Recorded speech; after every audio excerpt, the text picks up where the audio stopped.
Well, hey folks, my name is Brad. If you happen to be new to my channel and videos, I hike up into the mountains searching for treasure with my metal detector. And today I did just that. Hiked for about 25 minutes to be here, middle of absolutely nowhere.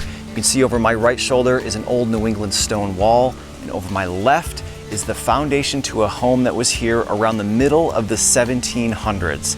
Now, I know for a fact that nobody has ever metal detected here before, so I cannot wait to see what treasures we might find. Now, if this is one of the first of my videos that you've seen, I publish one of these every single Friday. So if you like what you see here today, consider hitting that subscribe button, or just come on back next Friday. I'm gonna get the metal detector out and see what we can find. 87, that sounds very, very nice. Shallow, whatever it is. No way. I think that is an old coin. Well, when I heard that high 80s target on my metal detector, I had a pretty good feeling this was going to be something cool, because at sites of this age, this old, there aren't a whole lot of things we find that register that high. Big buckles, big buttons, and coins. And this one just so happens to be a big copper coin, and I can already tell from this side, hopefully you can see there in the center, we have Britannia. She has her shield, and on the other side we have the bust of a British king. It appears as though, let me get some light on it sideways, he is facing left. So it could be a few different things, like a Connecticut copper, but as far as I can tell right now, we're gonna call this a George II of Britain halfpenny. This was the middle of the 1700s, early 1700s, but this could have been in circulation in the pockets of Americans all the way up until the middle of the 1800s. But as I said, this place is old enough that it was dropped in the 1700s. You know, we have this notion that folks back in the 1700s, if they lost a penny, they wouldn't be able to eat for a week. Now, obviously that's an exaggeration, but it's honestly not that uncommon to find 5 or 6 pennies like this at a site like this. Hopefully we do today. We'll have to wait and see. Awesome find. 85. Let's check it out. Uh-oh, roots. What do we have here? This? Oh, strange. Well, so far today I have found over half a dozen buttons. Big brass buttons, little pewter buttons, and generally they're all very similar, not usually an image on the front. And when I found this thing, I didn't know what it was, but I saw this pattern and it led me to believe that it was something. I flipped it over and I saw the remnants of a shank. And if we look at this button, it has been manipulated. The edges have been turned and folded in so that it's square. Immediately, you know, my mind races. Why would somebody in the 1700s do this to one of their buttons? The only thing that I can come up with is maybe they had a garment with square buttons, lost one, and so then they made one. But I've never found a square button. Do they exist? One of them does. It's also possible, I suppose, that they took this button, made it square for some other totally random purpose. Maybe you have some guesses. Let me know. I think this is such a cool find.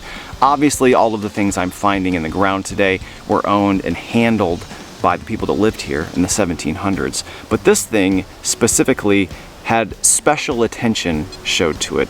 It was changed for some reason we will likely never know. And it tells a great story. A far better story than the other buttons we found today. So cool. All right, well, here you go. One question I always get is, do you check the stone walls with your metal detector? And the answer is sometimes. Today, I'm not exactly going along it and checking all of the cracks, but I did get a beautiful high tone right here. It's an 88, and it seems like it's under this stone, which appears to have been part of the stone wall at one time. So we're just going to move this aside together and look underneath it.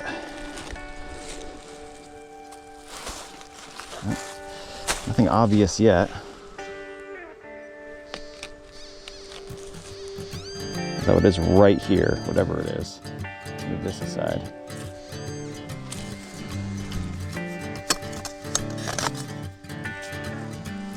See it? You see that? No way. Is it complete? I think it is. Wow. It's almost complete. It's missing one tooth here. You have got to be kidding me. I mean, it's not exactly a treasure found in the cracks of a New England stone wall, but it's about as close as I've ever found under a fallen stone from a stone wall. And it's not like it was 6 inches under the ground, under the stone. It was right under the stone, touching the stone. As you can see here, it is a buckle.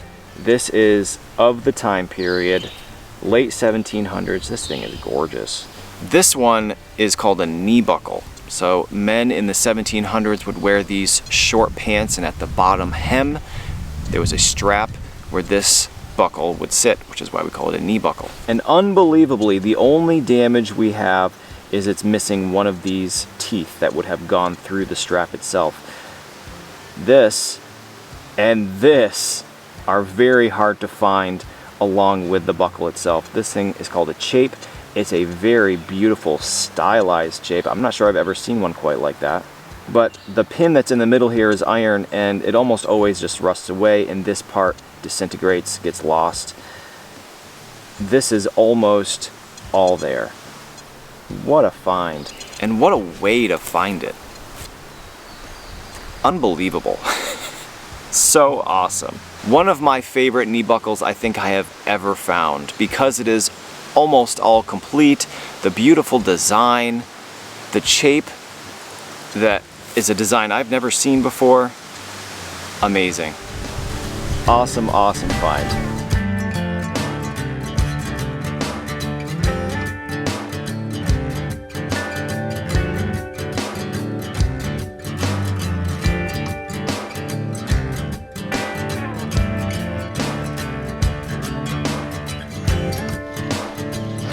'51 in the old road.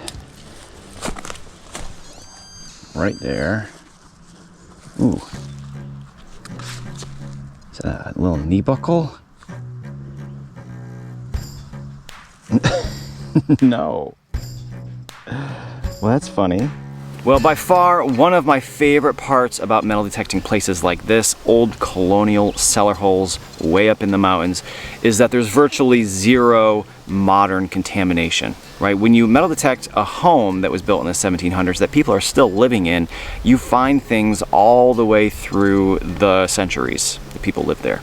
This is, in my opinion, modern contamination, but it's not 21st or 20th century. What we have here is an old suspender clip, likely end of the 1800s. And now I mentioned I'm in the old road, and this would have been lost by a traveler, I suspect. That's very cool. It looks like there is some writing up here, likely the brand, although I can't make it out right now. Oh, it says patent, 1870 something. So there we go. I guessed the end of the 1800s, and that was pretty close. Pretty cool find. Not colonial, but it also tells a pretty good story of this old road being traveled long after the folks that lived here were gone. So cool. 71, it sounds shallow, like it might be a shotgun shell. Ooh, it looks like it's in some roots here, maybe. Oh, I moved it.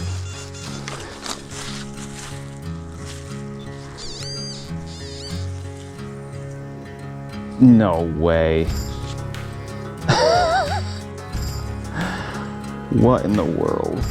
Man, cannot believe it. Now, as I had mentioned, trash at sites like this is very, very uncommon. What we would consider trash, right? Cans, pop tops, things like that, foil.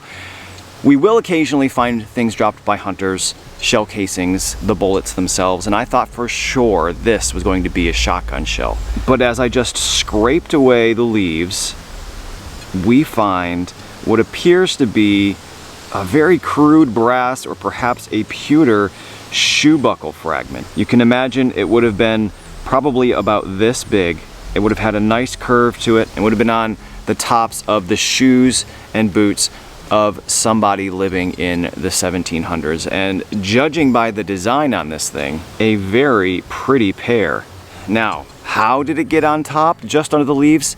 My best guess is that root that I was fighting with a little bit pushed this thing up, or frost heaves, or maybe you can see right behind me the landowner's trail is right there. Perhaps they were clearing the trail and it just got pushed over here. Whatever the case, what an awesome find. I wish it was whole, but this gives us a very good idea of what it looked like in the time. Fantastic.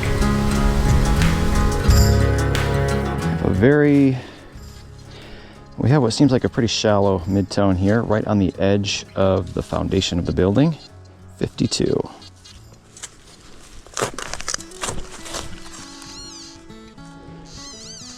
Small, whatever it is.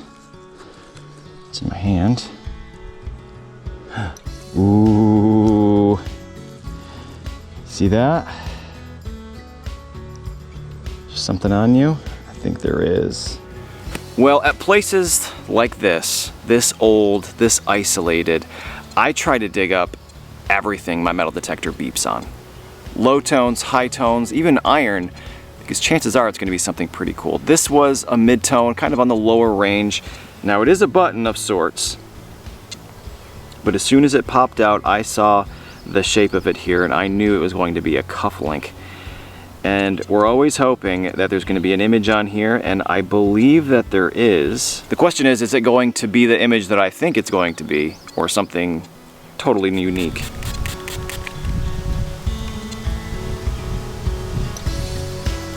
Sure is. Talio. So these are fox hunting cufflinks, although sometimes they were worn keeping the collar of their shirt together. And unfortunately, we only have a half of one set, but it is in beautiful condition. Considering its age, considering it's been in the ground for over 200 years easily. We're always hoping that these buttons that we're finding are going to have some image on them that tells an even better story of the people that wore them. Awesome, awesome find. Talio cufflink.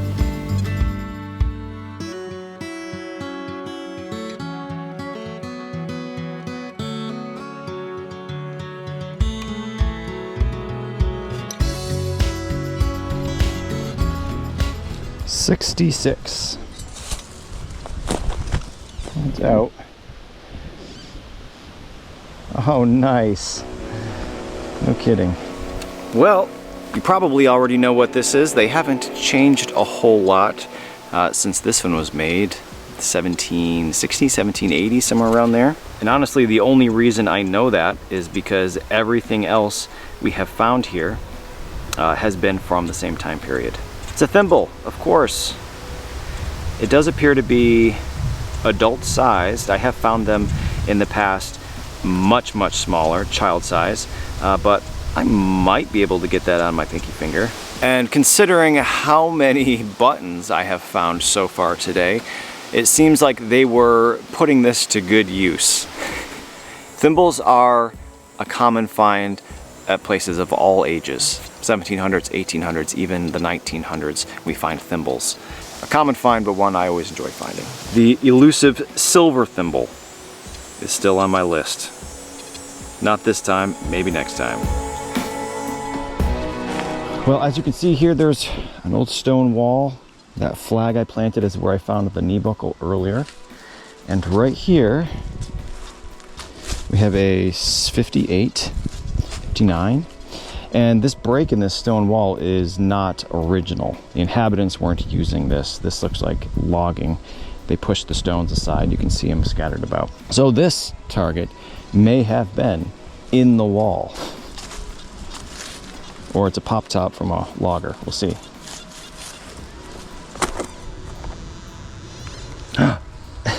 No way.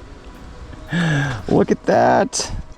Man, so that's the fork from what I am going to assume it's a shoe buckle. A knee buckle and a shoe buckle piece from the same area of this stone wall. What do you think? Were they losing this stuff when they were building it? Pieces of their shoe buckles and knee buckles flying off? That's an awesome, awesome find. I wonder if the rest of it's here somewhere. Man, it's wild. Well, the foundation is right here, and unfortunately, a long time ago, a tree fell, and so I haven't really been able to access this prime location right next to the foundation. But I did just stick my metal detector in, and there's a beautiful 87 right there. So I need to get some of this out of here. Oh yeah, 87, 86. Let's check it out.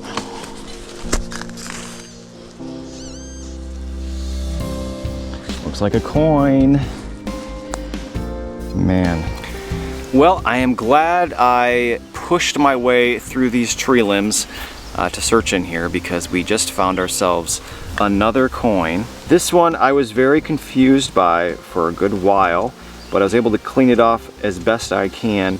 And we can see Britannia here, and we can almost make out a bit of a date down there. I think we see an 86, maybe an 87, 1787. But as I flipped it, it turns out it just flips wrong. It's supposed to flip like this, but it actually flips like a Spanish coin. We can see over here a T-O-R-I, Octori, C-O-N-N-E, Connecticut. This is a Connecticut copper, and this band, I think, is just old damage. It could also just be an error in the coin making process because the sides are turned. Maybe they were having a hard time in the mint that day. Who knows? But this is an awesome find, a state coin. So many of the colonial states at that time had their own coinage in the 1780s.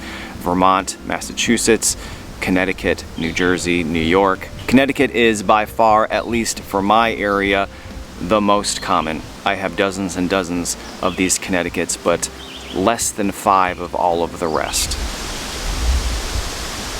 Oops, forgot. Awesome, awesome coin. It would have been worth 1 cent back then. And it makes me wonder now about the last copper I found. I couldn't really tell what it was, but it very likely another Connecticut coin. Large cents are fun to find, British coins are fun to find, oddball coins from other countries are fun to find, but this early 1780 state coins are some of my favorite. Awesome, awesome find. All right, folks, well, I am calling it quits for the day, and what a day it was. It has been a while since I have been able to metal detect a place like this, an old foundation from colonial times where nobody has spent any real time since the people who lived here. Almost no modern trash. Everything found is from the 1700s. I had an absolute blast. Got everything I found here laid out. Let's take a look at it. All right, well, I've said it over and over in my videos. Whenever we metal detect old colonial home sites like this up in the mountains, we predominantly find 3 things: buttons, buckles, and coins. And that's pretty much all we have here, although several of these pieces are amazing. We ended up with 13 buttons, all different varieties. These large coat buttons in the back, some small brass ones. We have a white bronze, and this one even has wool from the jacket still intact. This button, unlike the rest of them, has been manipulated in some way. What they were trying to do with it, I have no idea, but it's worth saving, that's for sure. A very out of place, probably 100 years too late suspender clip in the road, likely dropped by a traveler. Colonial knee buckle, 2 fragments of potentially the same colonial shoe buckle, an old thimble, and then down here in front, my 3 favorite finds for the day. We have a Talio fox hunting cufflink and 2 colonial coins. One of them, I believe, is a King George II British halfpenny, and the other one is a Connecticut copper. Awesome, awesome pile of treasures from the middle of absolutely nowhere on top of a mountain. All right, folks, well, hey, thanks for watching. I hope you enjoyed today's video. And you know, Halfway through the day, the landowner actually stopped by on his four-wheeler, see how I was doing, and he mentioned there are 3 or 4 more places just like this one, not too far away. It's very likely we're going to be coming back here maybe next week. Tune in and find out. Thanks for watching.